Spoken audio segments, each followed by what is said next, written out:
Jon Morosi on his way to Cooperstown after his trip out west. What the heck is your life, my friend? You are blessed. Good morning to you.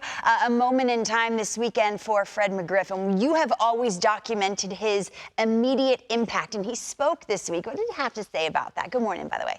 Lauren, yes, good morning from Anaheim. A great day here and a great weekend in Cooperstown coming up. Let's say first to Fred McGriff, congratulations on this weekend, and also happy anniversary tomorrow. Tomorrow marks his 30th anniversary of his first game as a member of the Atlanta Braves. And talk about immediate trade deadline impact. Home run in his Braves debut. And Lauren, Fred spoke last week about what it meant to be welcomed into the Braves family right away. And actually earlier this week, I spoke on the phone with the great Terry Pendleton. And Terry was a member of that 93 Braves team. And he recalled how as soon as he saw that ball go over the wall, he turned to the player next to him and said, "That's why we got him." And you see there what he did. 6 different teams that Fred played for. The immediate impact, the trademark high finish with the helicopter, everything about why Fred McGriff was so beloved and popular as a player was also true among his teammates. And as Terry shared with me, just the immediate impact he made. He was a perfect fit. He was already in the National League with the Padres. They knew the player they were getting. They knew,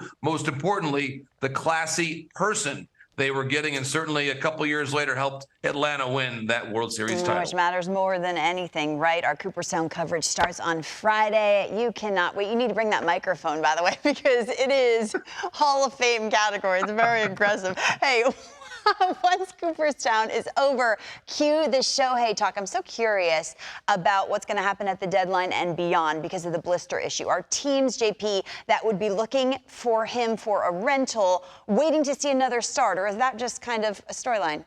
No, Lauren, that's a very fair question. I do think that the teams are waiting for what the price would be. Certainly also waiting to see if for sure he is going to be moved at all, because we talk about the Angels in this week. They've won 2 games against the Yankees. They've got the Pirates this weekend and the Tigers next week.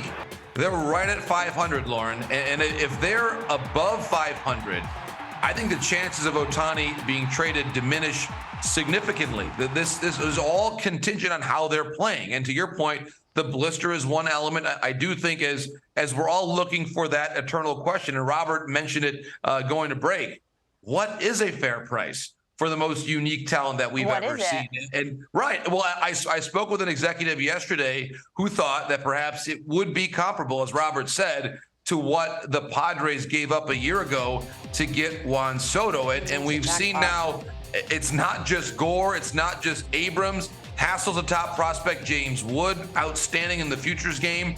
So the Padres gave up multiple, and really you would call it right now in the industry, probably 4 of the top 125 young players in the sport under the age of 24, 25 years of age. That's how good the package was. So that's why, Lauren, as we call it, the Venn diagram of teams who can furnish this type of talent and have that amount of need and are willing to do it, all of those things, it's a little difficult. So that's why I think there's a lot of buzz around Shohei in the trade market, and there should be.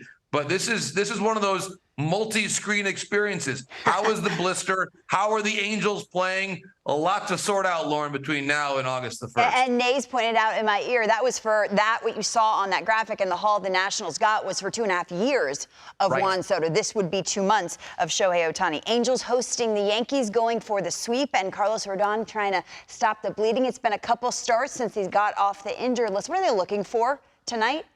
Lauren, I just think more consistent command from Rodon. It's still the same 2-pitch mix that we've seen from him in the past in terms of fastball and slider. He just hasn't been himself yet. Still looking for his first win as a member of the New York Yankees after that lucrative contract that he signed in the offseason. So I think for him, there's no limitations to speak of at the moment, but it is a matter, I think, of just locating better with better command in the zone more often. If you look at it's again a very small sample size, but the strikeout rate is down from what it was a year ago, and I think in time it will come back. But to your point, Lauren, they need tonight to be that time. They've lost 2 games in a row. They're still not sure when Aaron Judge is coming back.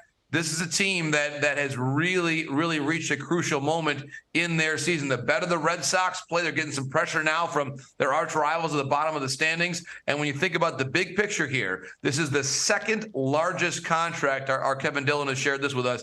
The second largest contract any pitcher has ever signed with the New York Yankees. Wow. They need Rodon to be at his best this evening. You're up early on the West Coast. You're a gamer. JP Morosi, can't wait for our showcase. What'd you have for breakfast, by the way? D-Row would want to know. Oh, great question from D-Row. Yeah, you. So I had I went downstairs, great scrambled eggs, kind of scrambled eggs and some fruit. Try to keep it simple in the morning. Plenty of coffee, as you know. And by the way, I'm getting ready for what, as you know, Lauren, is a direct flight from Anaheim to Cooperstown. Direct. That's right. There are no connections there. No. Direct. There's 2 connections there, and you and I both know it.